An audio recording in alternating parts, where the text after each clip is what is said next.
All righty, welcome. I am Heather Pierce Campbell, the legal website warrior. I'm an attorney and legal coach based here in Seattle, Washington, serving online entrepreneurs throughout the US and around the world. Welcome to another episode of Guts, Grit, and Great Business. I'm super excited to welcome biz coach Steve Feld here today. Hi, Steve. Hi, Heather. How are you? Good, thanks. Good. It's good to see you again. Yeah, long time no see. Right. Yeah. So for folks who are listening, Steve and I met in kind of an online mastermind group recently. And I just thought, oh, we should have a conversation on the podcast. So here you are. Took a lot of arm twisting. I know, it did. For Brutal. folks, right? I can be tough on people. For folks that don't know, biz coach Steve Feld is a certified business coach, author, podcast host, professional speaker, and mastermind facilitator. He is passionate about having small business owners and entrepreneurs achieve massive revenue and profitability growth using simple, proven strategies and tactics to build a long-term sustainable business. Steve takes the overwhelm out of business. Owned and operated 7 lucrative businesses while providing change management and process improvement for other businesses. Steve also operated within 3 Fortune 500 companies and has written 6 books about business for entrepreneurs. Awesome, Steve. You come with some great experience. The 7th one is actually being edited as we speak. Woohoo! I love that. Are you able to share a name or is that a secret? No, it's how to start a networking group, because I've done so much consulting for chambers and many other groups to ramp up their lead, referral, social networking. And it's like, wait a minute, I got a lot of experience here and I might as well write a book on how someone else can do it. Yeah, that's awesome. A great way to build your business. Totally. Well, I mean, even in like reading your bio, I think, gosh, isn't it fun to meet people like at a mastermind event or a networking group or whatever, but then later get to learn all of these additional details, right? Because it's not like we're going to talk about every single thing like this that we do when we first meet folks. And so that is the joy of it. Well, I'm so happy to have you here today. Why don't you share with folks who don't know you a little bit about how you got started in business? What was interesting to you about the world of business? It started way back when, but I pretty much started, I was the kid selling the snacks out of the locker in elementary school. So, and then it morphed into this, as you progress through your schooling years, it turned into term papers and doing people's taxes. Term papers, meaning that you were writing other people's term papers? No, I'd actually buy people who are graduating. Give me your term papers, what was on the test, give me your test results. I'd buy those. And then for the next class coming in, I'd sell, I'd read, format them and sell it. Oh my heavens. Selling the answers. Oh my gosh, Steve, that's hilarious. College, come on. Right. And kids, if there's any kids listening to this podcast, do not do that. Yeah, don't do that nowadays. Right. The disclaimer is it's a little different. You're gonna do get what we say, not as we do. Right. Yeah. It's a little harder to do this nowadays. You're going to get caught. Yeah, definitely don't do that, but it makes for a funny story. Got it. So you had an entrepreneurial bent then pretty young, it sounds like. Yes. Yeah. Where did that come from? Was that a familial thing? Was that just an individual personality trait? Where do you think that comes from? Well, my parents each owned a business. So that kind of started it all off right there. And, being young, you have to work in your parents' business. Yeah. Yeah. That's just the way it is. That is the way that it is. But I started learning about the business side of business from them because they each have their own businesses. And it was like, well, there's more to this than just stocking shelves. Yeah. And it's like, well, why do I have to put the marker or price things like this? Well, there's a thing called markup, cost of goods, and all these things. So I started learning at a very young age of, wow, there's more to this than just selling the stuff that you put on a shelf. Mm-hmm. Yeah. But it seems like you liked it, obviously, for you to keep going and pursuing, like it felt like a natural fit for you. Yeah, absolutely. And then I've always had, I mean, the few JOBs I've had, I was always one that would create a department or setting the procedures and everything else. So they kind of let me run the show and keeping my entrepreneurial spirit that way. And even the businesses I ran for other people, I always said, you have to give me the keys to the business because I'm going to run it like it's mine. And they always did. And we turned them around. Worked out well. That's awesome. Well, I know one of the things that you say is that entrepreneurs and business owners hire you to help them break seven figures without burning themselves out, right? I've been burnt out. Oh my gosh, so many people. I mean, and now, you know, in the midst of this pandemic, I think a lot of people who maybe didn't experience burnout before have experienced burnout. We definitely saw it in 2020 with small business owners. That's who I like to work with. They don't have the systems and the processes in place, and they were grinding every day. And then when the pandemic hit, it's now they're in hyper crazy mode because they don't know what to do. They don't know how to pivot, shift. They don't have systems. And unfortunately, a lot of them are gone and a lot were created, but those are now, we already did the math, and with groups, the entrepreneurs that hopped in through the pandemic, odds are that if they make it to the end of the year, it'd be amazing. Yeah. How do you help people avoid burnout? Talk to me about what your special sauce is. Well, the big thing is they're trying to do everything themselves. And believe me, I get it. I've been there. And at the beginning, you kind of have to. But at a certain point, you're going to start realizing you're killing yourself. I don't look at it like I'm only saving a business. I'm saving relationships, marriages, everything, because I've seen it happen. If you don't like doing accounting, this is the most common one I hear, is business owners, they don't know accounting, they hate doing it. Meanwhile, they're trying to do it. So they spend Saturday and Sunday, their time off. Their evenings, late evenings till 1 a.m, right? Trying to figure this out. And it's like, so there's all the time they're spending, the frustration, the aggravation, and the headache. They could have paid someone they're actually, bookkeepers are very reasonably priced. Yeah. Someone to do this, it would take them 1 hour, what took you 30 hours. Yeah. And they love it. So why are you doing this to yourself? When did you start consulting with businesses, right? You got this early business experience. You decided it clicked. When did you start consulting with businesses to help them fix these sort of problems? Yeah, well, my first business, I wrote business plans, marketing plans, operational plans, and then it was all for startup tech companies because tech was hot. And then they asked me to coach them to get VC money. So I had to teach the techies how to speak business. Well, we all know what happened to the tech bubble. It burst, so did the business. And then I went into the business, my second company, after I cried for 3 days, literally, not figuratively, I went to the companies that were still around and started noticing they're stressed. They don't know which way to go. And it's like, I started working with them, consulting them like, wait, you don't have systems, you don't have processes. You've been just riding the wave and it's great for a time being, but all waves crash into the shore. History has proven this so many times. So at that point, it was like, start doing consulting on my second company. And then it's just kind of morphed. I've owned a couple other businesses. I bought a failing retail store and turned it around. And everyone couldn't figure out how I did it. It's like, I'm using everything I've been teaching for years. Have you always been a systems and procedures guy? Is that the way you think, is in systems? Yeah.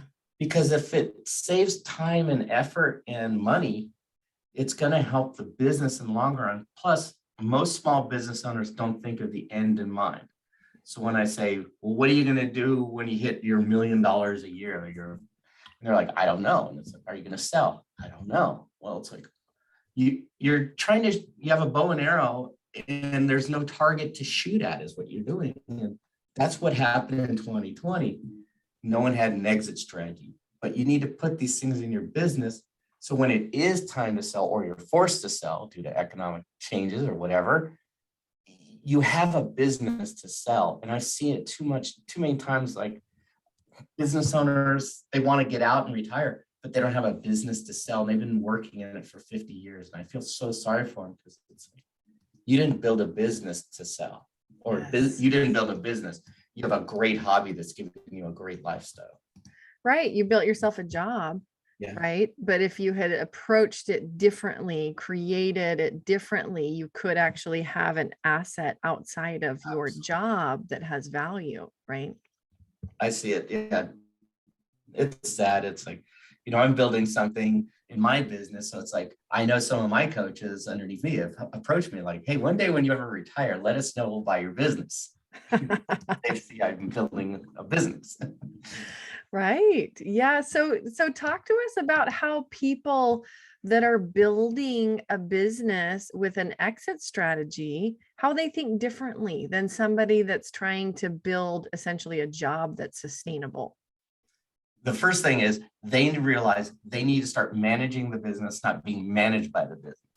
So you cannot build a scalable business by yourself or with your spouse or even your kids. You need more than that, because I always look at it like, if you go on vacation, who are you taking?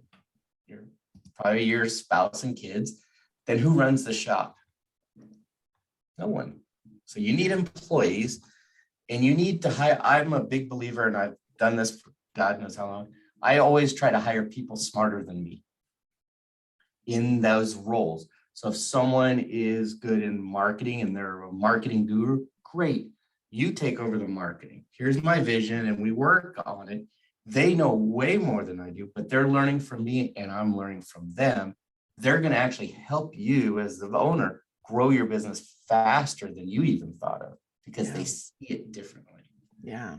Well, I love that. Yeah. Bringing in outside perspectives and identify how do you help people identify? Because I think the challenge a lot of small business owners face is when to do these various, right? When to take certain things off their plate, when to hire the next person, when to outsource that particular piece. Is there some general guidance you can give to folks listening about that? Yeah, I'd say look at where your time is spent. What do you spend the most time on? Well, if you're growing a business, it's hopefully sales. Could you replicate yourself with a salesperson?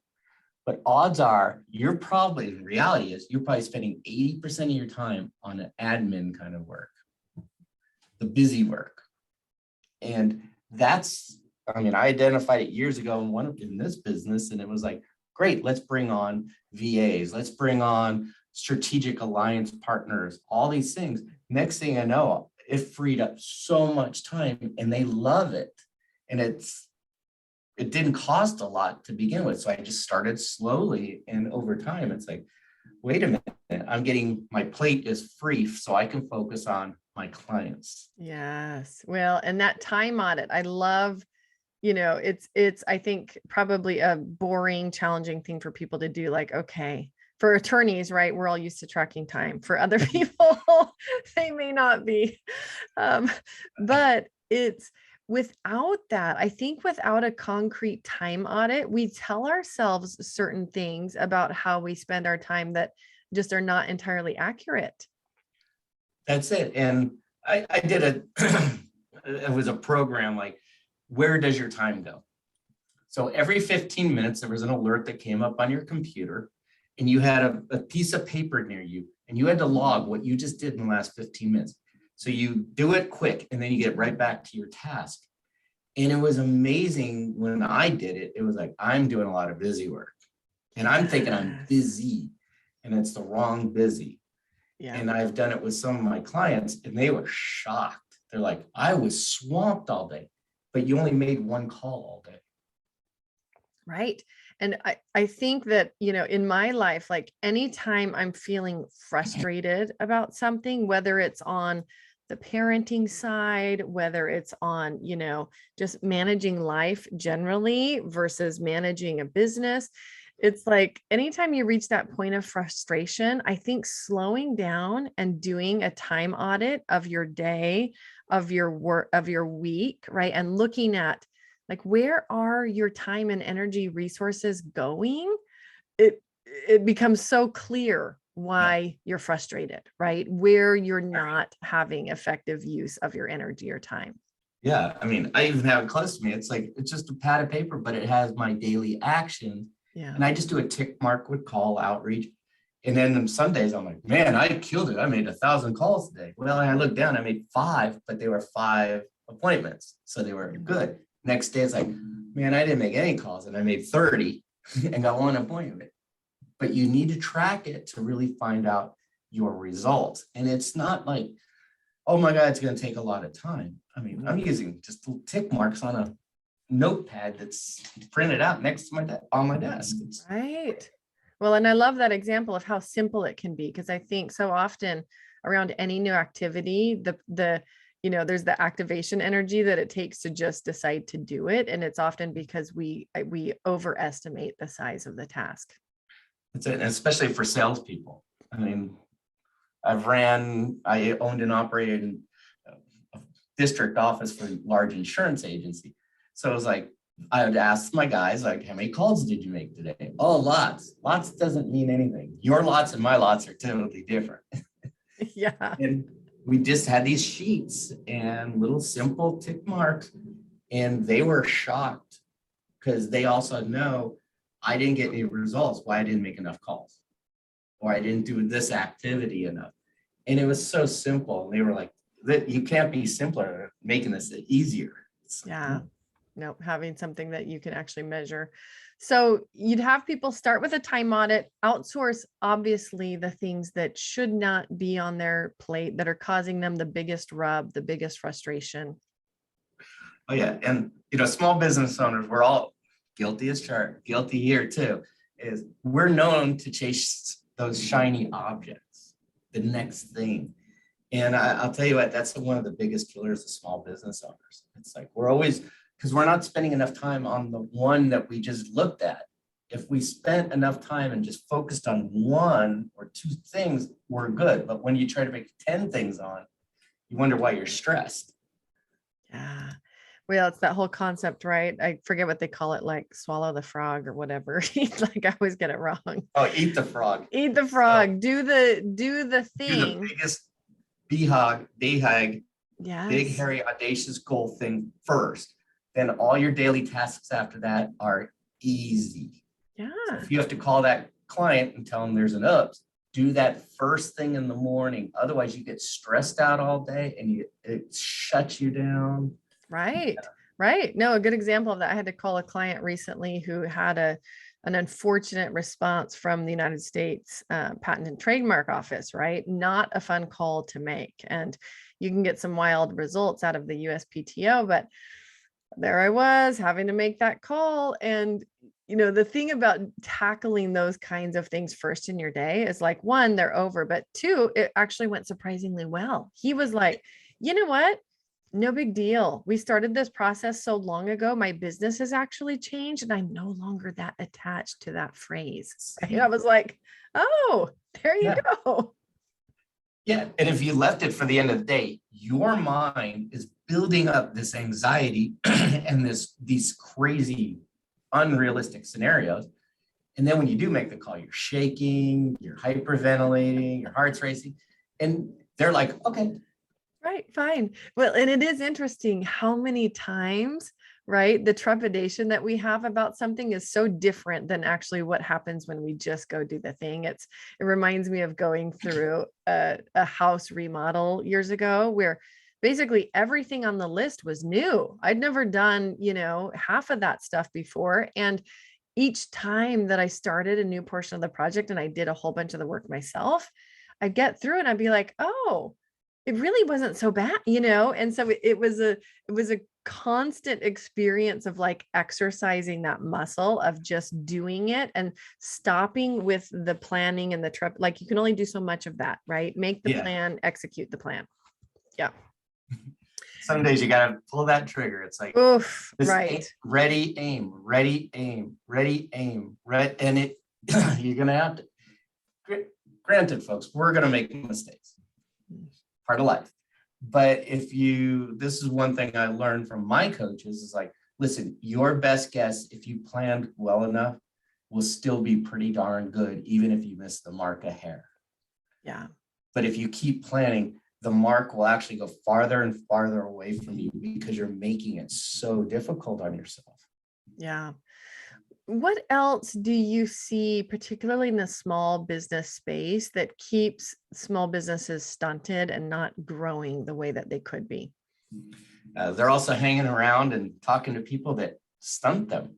Ah, I've seen that in one of my businesses. The people I hung out with in like businesses, they were negative. So every day we get on calls to complain. And then one day I'm like, my business is dying and I can't figure out why. And then I reread all my agreements over the weekend, and Monday came and I did a mind shift. And it was when they called me, I'm like, I can't talk, and hung up. And next thing you know, all that stress, that hatred, the buildup, the false premises, gone. My business started taking off like almost immediately. Once I got rid of that negative energy, all the people who said, you shouldn't do this, it's a bad idea, bye-bye out of life. And that included a family member. mm-hmm. And it was hard, but I had to do it for myself, and it really helped me. And then I started hanging around like-minded people with businesses that were positive and growing. Oh my gosh, the shift was amazing. Like I said, we were in mastermind group. The stuff that comes out of it is just off the charts. And I fully believe in mastermind groups because I see the magic. Oh, right.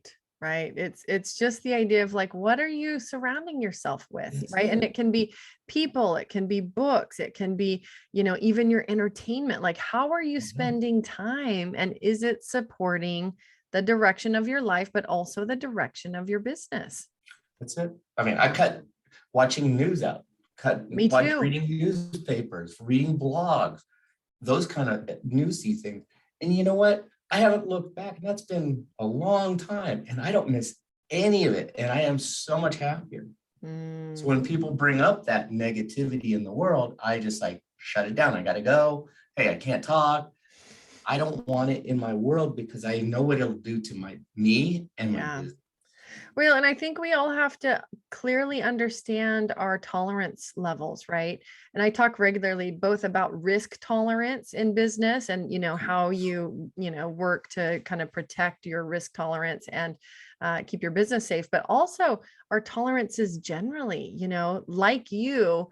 I have found, particularly in recent years, that as a mom to two little people who require a lot of time and attention and nurturing, and running a full-time business, and just trying to like manage family life, I do not have capacity to drag myself down in other ways if I want to feel like I'm thriving and I'm winning and I'm at least doing a manageable job of being a good mom and serving my clients. I just can't.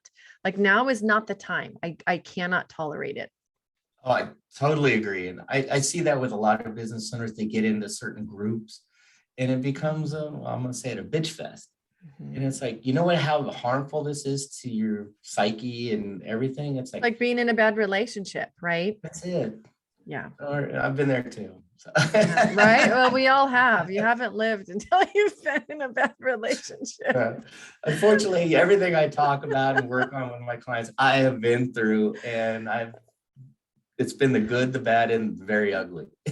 Right? Isn't that the human experience? I know. This is how we learn to create our boundaries and make different decisions. And right, it's all part of it.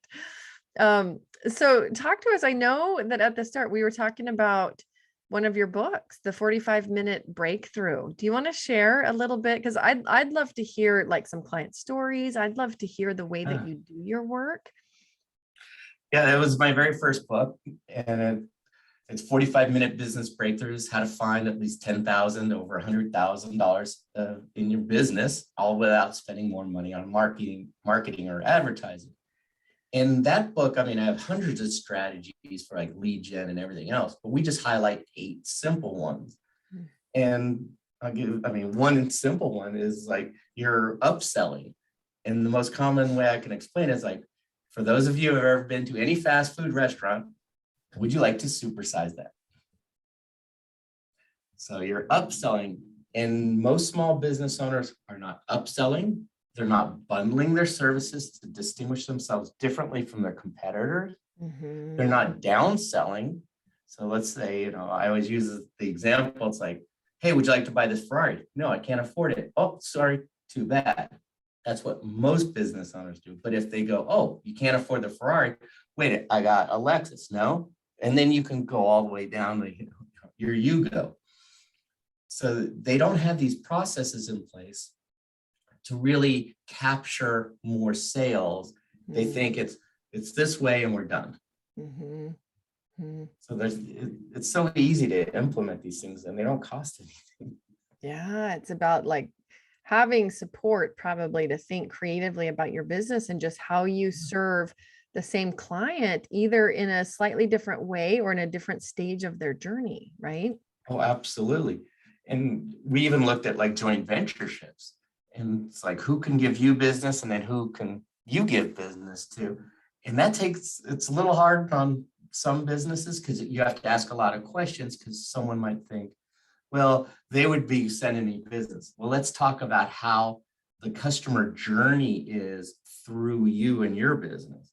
So like with legal, it's like they can come to you like before bad things happen or after bad things happen, right? Yeah. Yeah. Different stage of the journey. Do you have a legal foundation built out, or are we simply responding to a wildfire that has erupted, and we Exactly. handle that. And then we have to go backwards and build out the foundation. Yeah. Very different. That's it. And it's also preventive maintenance on a lot of things, which business owners, we get so caught up in the daily muck and we forget about some of the preventive maintenance things that we need in our business. And I see that a lot. And I've had to move some clients. It's like, hey, I got to take you back like to your beginning day and put some foundational strategy in, because that's why you can't grow. You have a weak foundation in that area. Yeah, absolutely. So this book, though, the 45-minute breakthrough. So you walk people through some ways that you said they can find up to $10,000 to $100,000 just Yeah. sitting inside their business. Yeah, and I'm more than happy to give the book away. So that's real easy, and we'll get you the link for that. But Awesome. and then we also use proprietary software, so I can really get down into it. It's Tell not us now about that. theory. It's like, so I can take any business owner and we run them through our proprietary software for about 45 minutes, and we can find them depending on their size, 10,000 or over 100,000 of hidden annualized revenue. And I'm not doing it behind their back. I'm doing it right, like we're right here on camera, right in front of them. And I ask them questions. I let 497 million algorithms do their job. But it's not only that, it's like we also come up with an implementation schedule that we can adjust per the client. So now we have a plan of attack to go after it. And then it gives us a report. Sometimes we usually charge for the report because the report is gold. It's on everything we talk about. And we also create a roadmap for that client. So it's like, okay, it's not theory. Let's do it. We have a system to do it.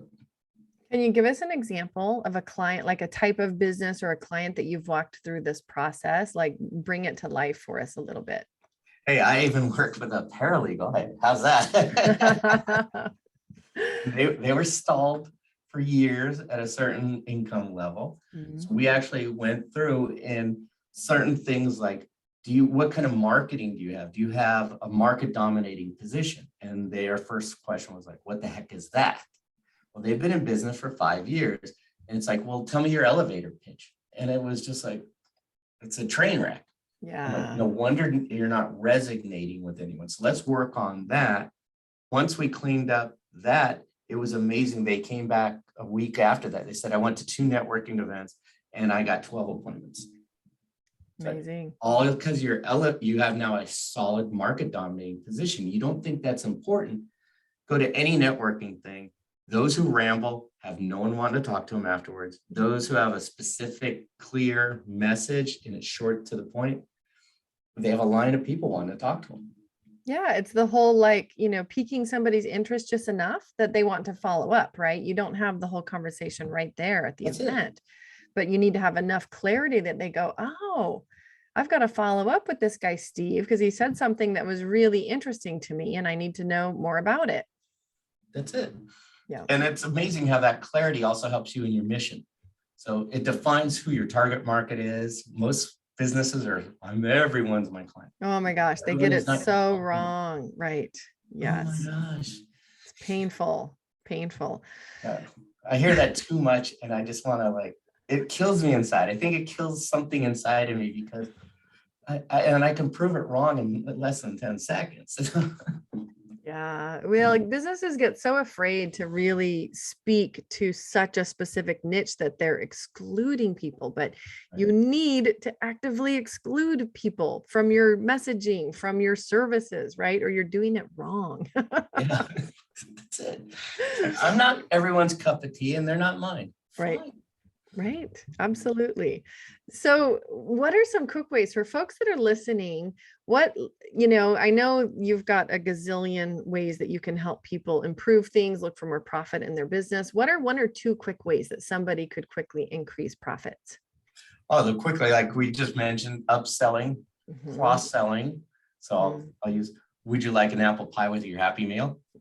Cross-selling, the simple one. Downselling. Oh, sorry, we couldn't get you into this, but I do have this other product. So it's you still have something for them. Or maybe you have a first-time buyer discount to get them introduced to it. And a lot of people aren't taking advantage of that. Joint ventures are phenomenal. And I'll use like a landscaper because they see your stuff and they look and they see your pool's damaged. They don't do pools, but guess what? They know someone who does. They refer and get a referral fee. So that's extra income for just referring a client. Yeah. Oh my gosh. And bundling. So setting yourself apart from your competitors by bundling a few products and services together. Now no one can compare apples to apples and think you're a commodity. Like, what's the difference between you and the next one? Well, here's what I got. I don't know what they got. And then they can't compare it because you offer a bundle. Yeah, nobody else doing it that way. I think for some people, this sounds like work, like, oh, you know what I mean? I'm so good at doing my thing in this particular way. This just sounds like a bunch of mumbo jumbo to go create all, what do you say to those folks who are thinking like, oh, this just sounds like a bunch of random work that may or may not make sense for my business? Exactly. That's where we sit down with them. But we also say, we're only doing one thing at a time. You cannot eat the elephant in one bite. So you have to break it down. It's like, well, once you get to a certain point, let's look at, say, upselling. What could you offer on top? Or Amazon is a master at this. For those of you who haven't got on, it's like people also have liked, that's upselling. And then when you go to your checkout, what are they doing? They're doing downselling too, to something a little lower, a little less.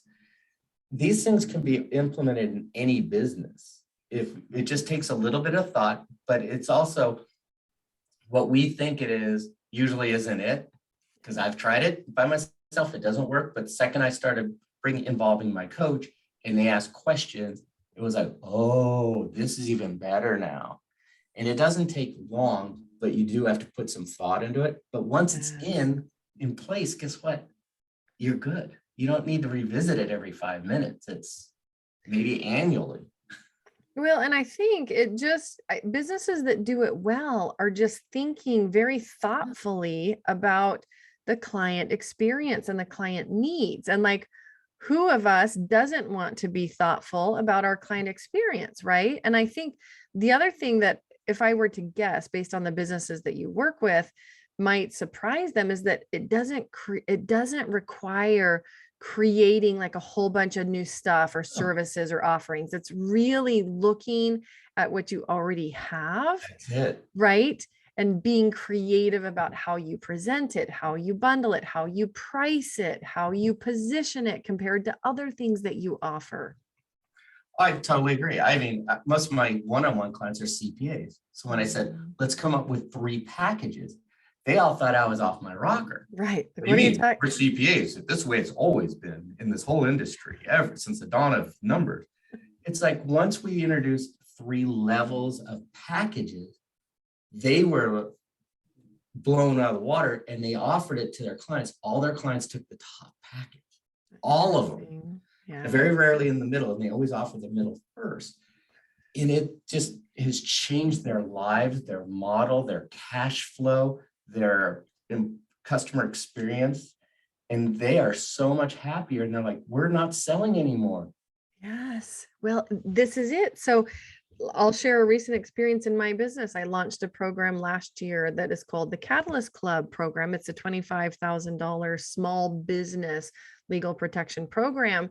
And I didn't do any launch. I didn't do other than just talk about it in the course of my normal conversations. But I have found that even just by positioning that this is for small business and entrepreneurs that are either very near to or have scaled past the $1 million a year in revenue. They have legal needs. They probably mostly have not gotten those legal needs met because they've grown quickly. They have some holes in their legal foundation, and they need some supports that will help them continue to scale, right? But it takes like a couple sentences to explain this. And I've added it to like people will inquire about, I have this thing called a strategy session. And that's really a deep dive, get to know your business kind of session. Just mentioning, by the way, I also have this other program. It includes the strategy session automatically as the kickoff event to the services. The number of clients that I've come back and said, oh, that's me. I'm making well over $1 million in revenue a year. I think we need this other program. Took nothing other than 5 minutes to mention, like, this is who it's for and what it is. And they self-select. That's it. And a lot of business owners think they think small. Oh my God, no one's going to do this. You don't know until you try it and make it an attractive package. And it's all the things like you said, you already have in your business. Yes. You just put it in a package, in a box, and put a bow on it. That's right. And identified it with some brackets that help people self-select. Oh, that's me. That's where my business at. This is the level of growth that I experienced this year or whatever. Right. And then they feel like, oh my gosh, you have the solution for me. You're talking to me. Right. That's it. And I mean, the CPAs that have gone with the package programs, because now it's a retainer versus getting paid once a year and begging to get paid once a year and hope you get paid and not chasing payments. It's making life easy. Oh, I love that. Steve, I feel like we could talk all day. I want to know, because for folks that are listening, I'm sure they're thinking, okay, where can I find Steve online? Where can I learn more about his clients, about this whole software system, about his book? Where do you like to show up? I have my website, bizcoachsteve.com. So it's B-I-Z, Coach Steve. Yep. And then I'm on LinkedIn. I'm more than happy there. That's a good place to connect. And then I also have Facebook group, which is, Biz Coach Steve. I'm loving the consistency, Steve. Good work. And then, we have also, podcast, Biz Coach and Coffee, newsletter, The Full Bean. I love it. Okay. So we'll share all the links. You're everywhere. It sounds like lots of ways to connect. Yes. We're going to share all the links, including the link that I think takes them to your book. Right. Yeah, so it's complimentary. Yep. So go be sure to check this out. This is the one that Steve talked about. Will help you find up to $100,000 just sitting in your business. Hello, run over there and get it. Steve, such a pleasure to have you here today. What final thought would you like to leave people with? I mean, it's one thing that I learned the hard way, and I had it beaten in my head, is always ask for help. And small business owners are notorious in not asking for help. And they're like, I can do it. I know what I'm doing. I'm telling you, folks, after owning all these businesses and working with so many business owners, that was the number one thing, was the best thing I ever did, was get help in my business. I love that. Be willing to ask for help. I was watching a show recently that had a new mom on the show, and they asked her the same question. What's your one piece of advice? She was like, ask for help, right? And we don't do it well in our society. So that's huge. I love that. Steve, thank you so much for being here today. I really look forward to connecting with you again very soon. Thank you for having me.